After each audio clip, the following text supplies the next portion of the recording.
شروع اللہ کا نام لے کر جو بڑا مہربان نہایت رحم والا ہے۔ اے پیغمبر صلی اللہ علیہ وآلہ وسلم،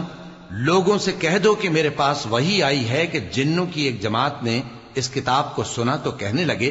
کہ ہم نے ایک عجیب قرآن سنا جو بھلائی کا رستہ بتاتا ہے، سو ہم اس پر ایمان لے آئے،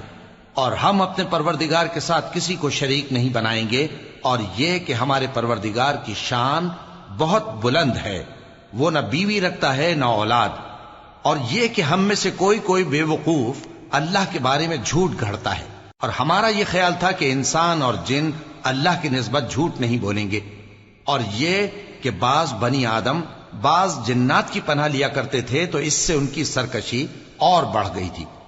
اور یہ کہ ان کا بھی یہی اعتقاد تھا جس طرح تمہارا تھا کہ اللہ کسی کو نہیں زندہ کرے گا، اور یہ کہ ہم نے آسمان کو ٹٹولا تو اس کو مضبوط چوکیداروں اور انگاروں سے بھرا ہوا پایا، اور یہ کہ پہلے ہم وہاں بہت سے مقامات پر فرشتوں کی باتیں سننے کے لیے بیٹھا کرتے تھے، اب کوئی سننا چاہے تو اپنے لیے انگارہ تیار پاتا ہے، اور یہ کہ ہمیں معلوم نہیں کہ اس سے اہل زمین کے ساتھ برائی مقصود ہے یا ان کے پروردگار نے ان کی بھلائی کا ارادہ فرمایا ہے، اور یہ کہ ہم میں بعض نیک ہیں اور بعض دوسری طرح کے، ہمارے کئی طرح کے مذہب ہیں، اور یہ کہ ہم نے سمجھ لیا ہے کہ ہم زمین میں خواہ کہیں ہوں اللہ کو ہرا نہیں سکتے اور نہ بھاگ کر اس کو تھکا سکتے ہیں، اور جب ہم نے ہدایت کی کتاب سنی اس پر ایمان لے آئے، سو جو شخص اپنے پروردگار پر ایمان لاتا ہے تو اس کو نہ نقصان کا خوف ہے نہ کسی طرح کے ظلم کا، اور یہ کہ ہم میں بعض فرما بردار ہیں اور بعض نافرمان ہیں، تو جو فرما بردار ہوئے وہ سیدھے رستے پر چلے، اور جو نافرمان ہوئے وہ دوزخ کا ایندھن بنے۔ اور اے پیغمبر صلی اللہ علیہ وآلہ وسلم، یہ بھی ان سے کہہ دو کہ اگر یہ لوگ سیدھے رستے پر رہتے تو ہم ان کے پینے کو بہت سا پانی دیتے تاکہ اس سے ان کی آزمائش کریں،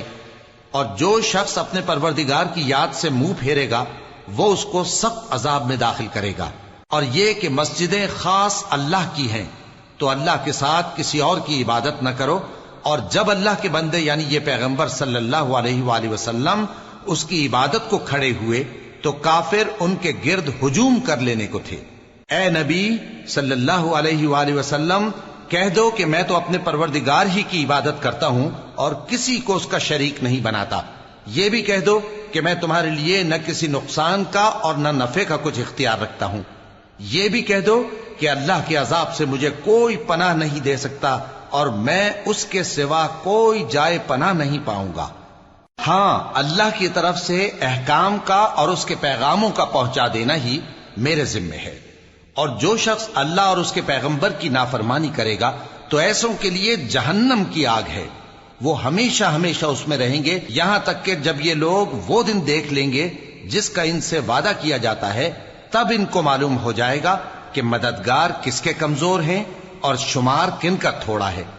کہہ دو کہ جس دن کا تم سے وعدہ کیا جاتا ہے میں نہیں جانتا کہ وہ عنقریب آنے والا ہے یا میرے پروردگار نے اس کی مدت دراز کر دی ہے، وہی غیب کا جاننے والا ہے، سو کسی پر اپنے غیب کو ظاہر نہیں کرتا، ہاں جس پیغمبر کو پسند فرمائے اور اس کو غیب کی باتیں بتا دے تو اس کے آگے اور پیچھے نگہبان مقرر کر دیتا ہے تاکہ معلوم فرمائے کہ انہوں نے اپنے پروردگار کے پیغام پہنچا دیے ہیں، اور یوں تو اس نے ان کی سب چیزوں کا ہر طرف سے احاطہ کر رکھا ہے اور ایک ایک چیز گن رکھی ہے۔